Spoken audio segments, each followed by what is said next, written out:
Hello and welcome to a podcast inspired by everyone's beloved orange and crazed marsupial Crash Bandicoot. I'm your host Dave, and this podcast is just gonna be talking about Crash Bandicoot majority of the time. Um, I have ideas of bringing some people in every now and then for special episodes, which I'll reveal the name of later because I think I'm pretty clever when it comes to naming this.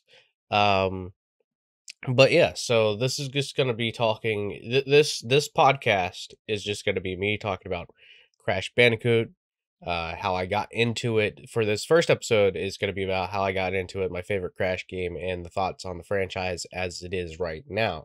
And I don't know, maybe people will find this interesting, maybe people won't, but I've wanted to do a podcast for quite some time. I love doing podcasts. I've been on the Bandicast. Me and Writers DX has Mid-Bite Discourse. I've been on quite a few podcasts. I've tried to host my own podcast every now and then, but this one's starting fresh. This is a solo podcast with, some special guests every now and then. We'll find out a way to make this interesting. But yeah, so let's go ahead and get into how did I get into Crash Bandicoot? Now, this is a question that I've answered a multitude of times. And I love answering this question just simply because I don't feel like I ever get asked it enough or at all. I mean, obviously, whenever I'm making friends in the Crash community or whenever I'm streaming in the Crash community, and someone new pops in, they're like, yo, how'd you get into Crash Bandicoot? And I just find it such a unique and interesting story. It's not as interesting as you would think it would be, because I know a lot of people share the same kind of maybe introduction to Crash Bandicoot. But I think it's pretty interesting. So I didn't get into Crash Bandicoot until I was like around the age of like 6 or 7. So this would be like 2005, 2006, kind of in that area of years, of time, whatever you want to you want to you want to the era of where I got into Crash Bandicoot. It was quite some time ago. So yeah, between 2004, 2006 to 2007, I would say is the time frame of when I got my first Crash Bandicoot game. And it just was by complete chance. I was sitting at home. I was playing, I think, Sonic. And then my dad got home from work, and he came up to me. He's like, "I got this for you." And I looked at it. It was a case for Crash Bandicoot Warped, or Crash Bandicoot 3 Warped. Um, and I was like, what's this? And he's like, I don't know. It looks like Sonic. I know you like Sonic. Uh, it looks like Sonic, so maybe you'll like it. That's basically the general consensus. And I mean, it was interesting because at the time, while I was into video games and my parents knew I was into video games, they didn't really know what to get me. Especially since it was around that time that I was actually starting to get more into video games. Um, and they only knew that I like Sonic and that I like licensed video games. And so I guess my dad just went to this pawn shop or this retro store, not even a retro store, but maybe a gaming store in the area, because I'm sure game stores still sold PS1 games sort of in that era. And he stumbled across Crash Bandicoot 3 Warped and thought that I would like it, and then he bought it for me. So, shout outs to you, Pops, for giving me my first Crash Bandicoot game. And I mean, as the story goes, I ended up playing Crash Bandicoot 3 Warped, and I immediately fell in love with this deranged orange marsupial. Like, I wanted more. I wanted to know more. And I remember playing through it from beginning to end and just thinking like, wow. Like this is my first time stepping out of like the comfort zone of Sonic, SpongeBob Battle for Bikini Bob, SpongeBob Revenge of the Flying Dutchman. This is my first time stepping out of that, like, that barrier that I felt like I was limited to, and experiencing a completely, like, new and original thing, and I just I loved every second of it, and, I mean, I know that I sound kinda hypocritical for saying this, but, like, I really do, or more so biased for saying this, but I do believe that after playing that, like, I couldn't look at Sonic the same way anymore. There's just something unique about the gameplay loop with Crash Bandicoot where it's challenging. It can be frustrating sometimes, but it's not frustrating to the point where it makes you want to quit the game, because Crash has like this unique thing about him where it's just like it's like, yeah, sure, you can get frustrated at this one thing and you get frustrated at another thing, but when you go back and play it again, you're not as frustrated as you were before, because it's Crash. You freaking love this guy. You love breaking the crates, you love spinning the enemies into the crates. It's very satisfying. Crate collecting is very, very satisfying in Crash Bandicoot, especially collecting the Wumpa and hearing that little, like, whatever sound they make, you know? Um, it was it was fascinating. Um, so yes, my first Crash Bandicoot game was Warped, and that's how I initially got into Crash Bandicoot. It was just my dad taking a chance with a random game that he thought looked like Sonic, and thought that I would like it because it looked like Sonic. It was kind of similar concept, anthropomorphic character fights evil scientist that's trying to take over the world. That's basically the basis of Sonic the Hedgehog. And what as years go by, and I start looking more into the development of Crash Bandicoot because I've grown to love this franchise so much. Um, in development, they had that joke that it was Sonic's ass game, because the camera was always pointed behind Crash Bandicoot, and the best way they could describe it to people was if you took the camera and put it behind Sonic, and the entire time you were looking at Sonic from behind, you'd be looking at his butt. So that was pretty funny. So moving on to favorite Crash Bandicoot game, because this is also another question that feels common that I'm asked a lot, and just, might as well go ahead and share. So, if we're going by the different eras of Crash Bandicoot, it would go in the order of Crash Bandicoot 2, Cortex Strikes Back, then to post Naughty Dog, which we would see being Universal. And that batch would lead me to love Twinsanity. And then after that, post Naughty Dog, post Universal, I didn't really like the Minor Mutant or Titans games, so I'm sorry, but if I had to choose one variation of the games that I did enjoy from that, it would be Titans DS, just because it's so awesome. I don't think a lot of people talk about Titans DS enough, but like there's just something about that game that is just awesome, because I don't think a lot of people look too much into it, but it is actually a 3D platformer on the Nintendo DS. And on top of not only being able to play as Crash, you get to play as Nina.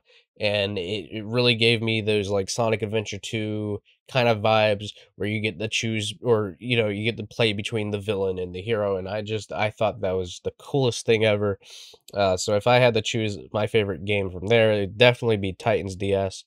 um and then where we're at now with Toys for Bob, uh and the Vicarious Visions games, I would say Crash Bandicoot 4 for sure.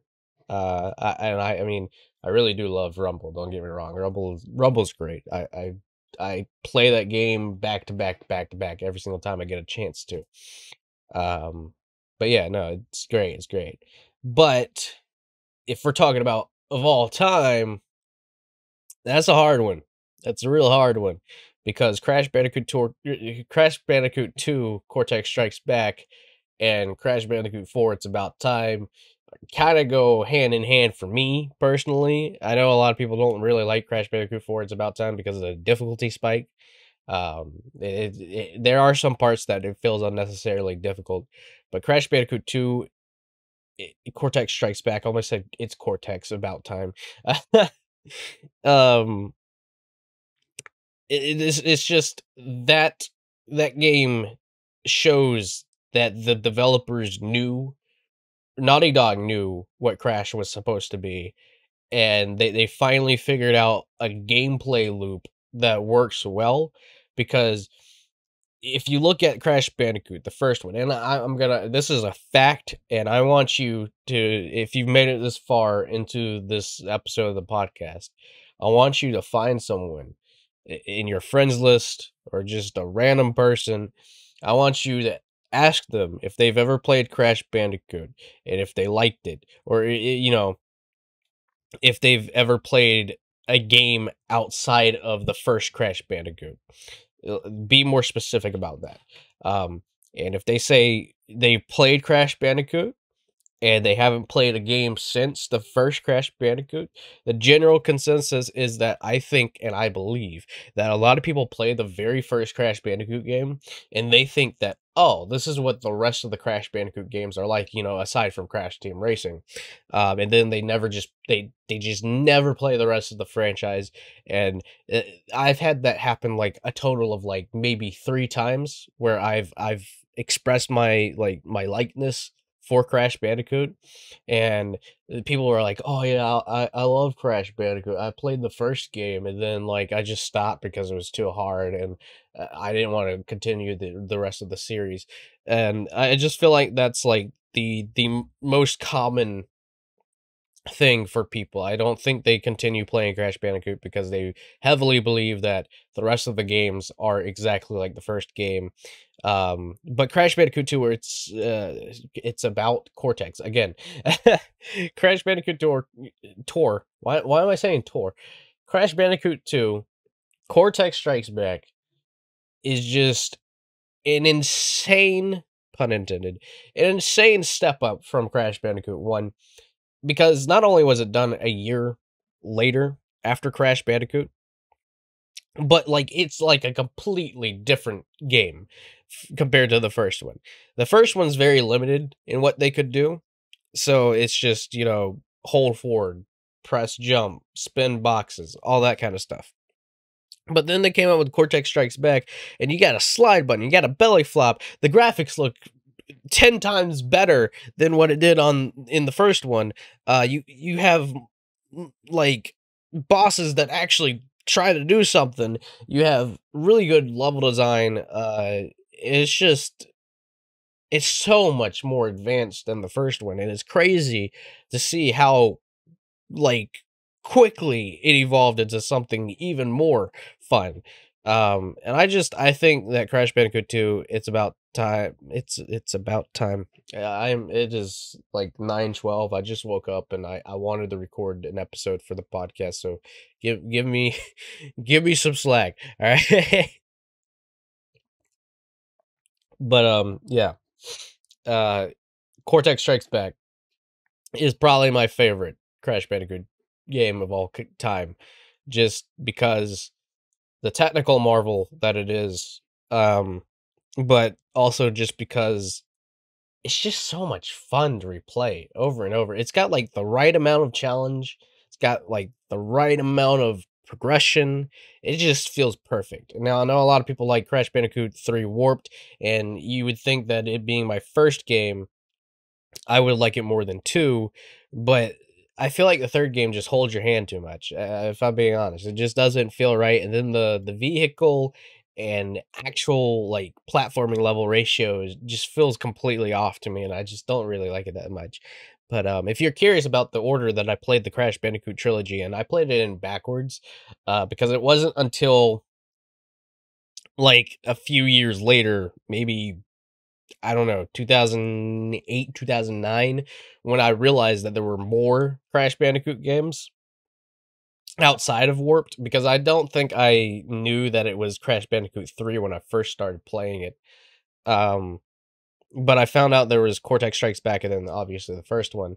And I just went backwards. I went Warped, Cortex Strikes Back, and then I played the first one.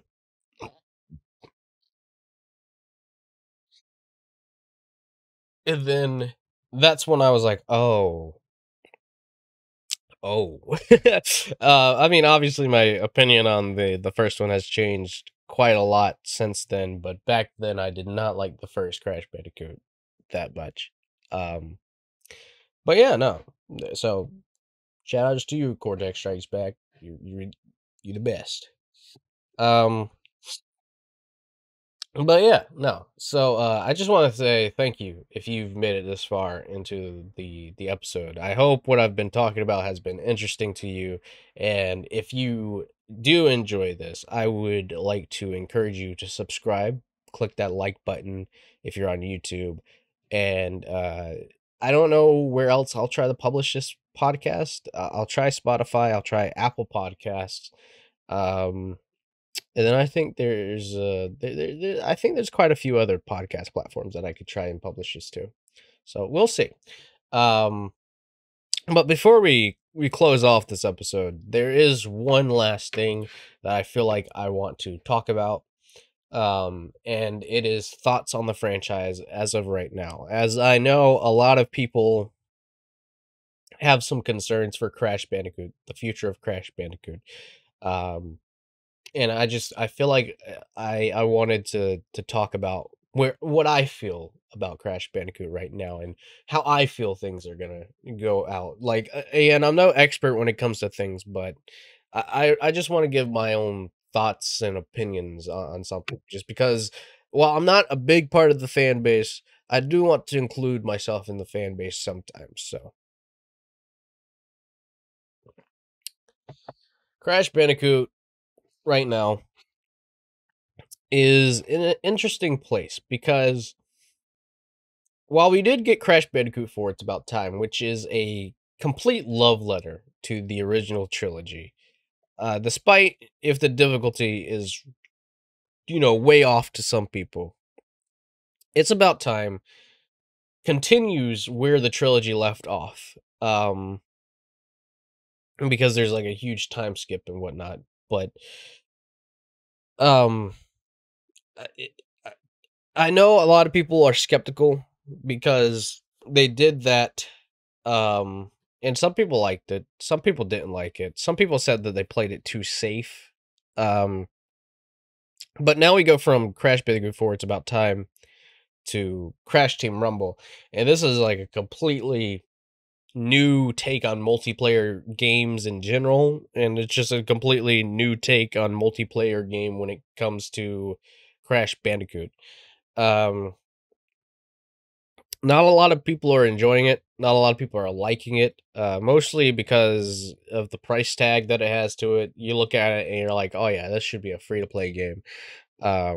But I mean, if I'm realistically speaking, the standard edition is $30, and the deluxe edition is $40. And if we take a look back at the history of Crash Bandicoot games thus far, Crash Bandicoot 4, It's About Time launched at $60. I think it's still $60 on like next gen consoles, but for PC and Switch, it's like $40. Um, and then when the Insane Trilogy came out, that was $40. When Nitro Fueled came out, that was $40 for standard, but the digital deluxe, I believe, was $60. So I mean, you're for the deluxe edition of Crash Team Rumble, you're pretty much buying what would be the standard edition for any of the other games that came out recently. Um, and then, like, obviously, a lot of people don't like the battle pass system. A lot of people don't like that the game has a battle pass system, which is another reason why a lot of people think that it should be free to play. But if you get standard edition, it comes with the first season for free. If you get the deluxe edition, you get the first season and the second season completely free, as well as a 25 level tier skip for the battle pass itself, so you don't have to grind those 25 levels. I'm not sitting here trying to sell you on the game. I'm just I'm just laying down the data for people to look at it and make their own assumptions and whatnot. But a lot of people aren't really enjoying the game. A lot of people are arguing that it should be free to play. A lot of people are saying that they don't like it because it's an asset flip of Crash Bandicoot 4 is about time, which, I mean, if we're being honest here, a lot of modern studios, a lot of AAA titles, a lot of a lot of game development now reuses a lot of assets going forward just because it's easier, it's cheaper, you can call it lazy or don't call it lazy, whatever you want to call it, but that's just the way the industry is. It's easier to just go ahead and take some assets that you already had pre-built from the previous title that you worked on and put it into a new title just because it saves you a ton of work. It saves you a ton of time, and you don't have to worry about budget issues. Like each game gets a set amount of budget, and if you can just reuse assets that come from the previous title and it looks perfectly fine, then go for it because you're saving money. Like you're limited to what you can do with a new title for a new game in each franchise because you do have a set budget, and if it makes more sense to save money and just reuse the assets that you had already previously created, then go for it. That's a good business move and a smart business move. Um, but I mean, Crash Team Rumble itself is interesting because it is a multiplayer game that does something that not a lot of multiplayer games do, and it's like a platforming arena type game. I mean, you could say MOBA, if you want to be technical. But what's interesting is that it puts the Crash Bandicoot formula into a multiplayer game. Like you're breaking crates, you're collecting gym pads, you're collecting Wumpa. You have all the Crash cast characters have their own unique move sets, which I find very interesting because not only are we getting like Crash, Coco, Tana, and Dingo Dial as playable characters that and Cortex. Those five characters were already playable in Crash Bandicoot 4. It's about time, and this game goes and improves a bunch of stuff about their movesets to make them more fighting capable. But you also get brand new characters like Catbat. Femtropy has like her own like new unique moveset. And just recently Ripperoo came out, and we've got Engine on the way, and I really think that this game is I feel like a lot of people are sleeping on that game right now, and that's fine, but I feel like if you're someone that looks at this game and you don't see the point of it, I would much rather say to wait, because for what I'm seeing, from everything that's been going on, this game potentially has the potential. I was trying to think of the word there. It has the potential to really be like this big thing. And I don't think a lot of people see it. I see it. A lot of people that are close to me see it, but I mean, a lot of people on the internet don't really see it that much. But I'm sure whenever the game gets later into its lifespan, a lot of people will start hopping in and realizing like how cool this game is, how cool this game will be. A lot of people are already writing off as dead. A lot of people are saying that it won't last more than a year. Um, but whatever the case may be, I think that Crash Team Rumble is a good game, and I think it has a very healthy and very big future ahead of it. Um, but that side tangent aside, Toys for Bob, the company themselves, is great. I trust them. I know they trust us. And they know what the fan base wants. Even though it may not seem like they know. I can tell that they know. They're being open. They're being transparent. They're being very communicative with the fan base. Releasing dev diaries. They're releasing Rumble tips every Tuesday on Twitter and other social media. Uh, they're trying to be in constant contact with the fan base, even though there may be some hiccups here and there. Like, for example, when the Ripperoo early access event happened, they didn't really state all the details for that event, and that kind of upset a lot of people. But Toys for Bob, they're trying. I can tell that they're trying, and I respect that they're trying. But the next big thing is the big scare that I've been seeing going around. And it's, I mean, if it happens, it happens, I guess. But it wouldn't make sense. Like, there's nothing about what people are pretty much doomsaying to happen. Like, it just doesn't make sense. So, if you've been following the gaming news recently, history has been made. Um, and I mean, like, this is actual video game history in the making.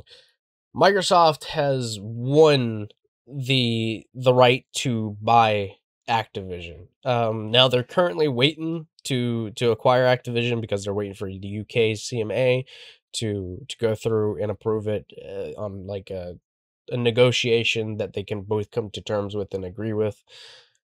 But Xbox has won the acquisition.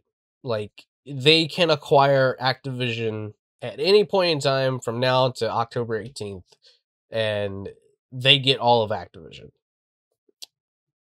But see, what's been going around is, so before the recent contract deal that Xbox gave to Sony for Call of Duty, there was a contract deal that they gave to Sony for Call of Duty that included all the other Activision IPs with it. And this contract, or this deal, would have ended roughly sometime in 2027.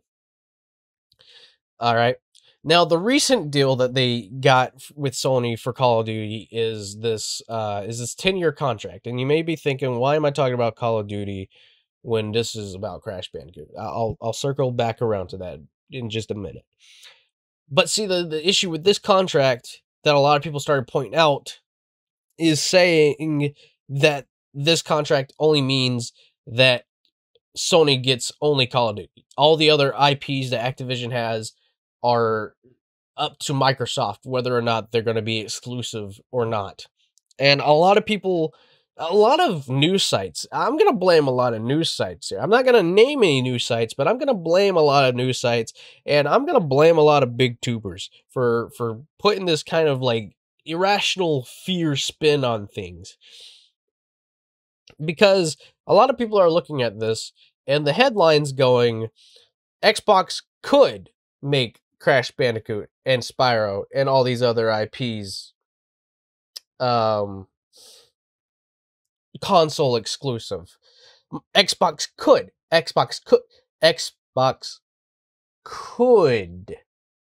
The key word is could. Yes, the contract doesn't state that they have that they are obligated to make these IPs titles for Sony PlayStation, but they have the authority. They have the option to make these different games exclusive to their console. And a lot of people are looking at this and going like, oh no. Oh no. Oh, Crash and Spyro are going to be Xbox exclusives. What?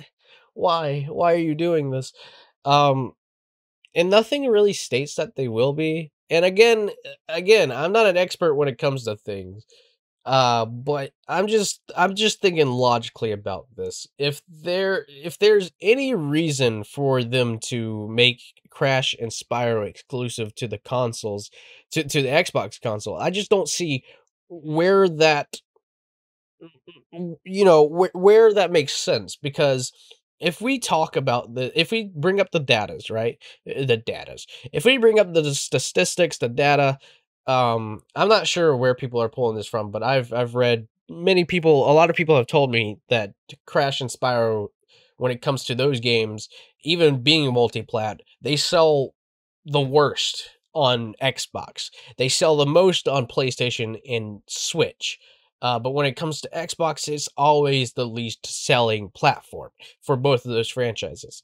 And if you think about that for a second, right? Now, it would make sense for Xbox to make Call of Duty exclusive, because Call of Duty is probably a top-selling platform for Xbox. It might be the second best because, Call of Duty hasn't really been on Switch, but between PlayStation and Xbox, it's a little bit behind, but still enough, right? And a lot of sales have been going up because Xbox recently went in and fixed the Call of Duty servers for the Xbox versions of the Call of Duty games. A lot of the older games, I should state. What I'm getting at is Xbox isn't known for platforming games. Xbox isn't the best when it comes to Spyro and Crash games being sold on the platform. I think, personally, from a business standpoint, it just doesn't make sense to make a game like Crash Bandicoot or Spyro the Dragon exclusive to your platform if they are the worst selling on your platform compared to the other two platforms that you publish the games to. That's just my 2 cents on it. Like, it just doesn't make sense. Now, if this does happen, then, I was wrong. Oh well. I'll admit that I was wrong.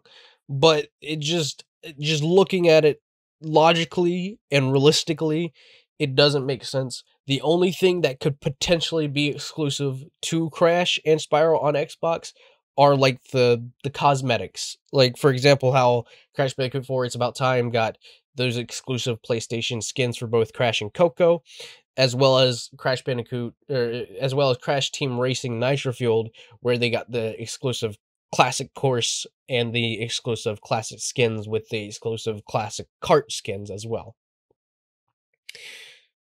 So I genuinely think that the series for Crash Bandicoot is in a great space. It's probably in the best space that it's been in a long time, and that's just my opinion on things, how I'm looking at things, because Toys for Bob is taking the necessary steps to evolve the series, to try new things with the series, and step out of the comfort zone. They know that they're stepping out of the comfort zone for Crash Bandicoot fans when it comes to making new games.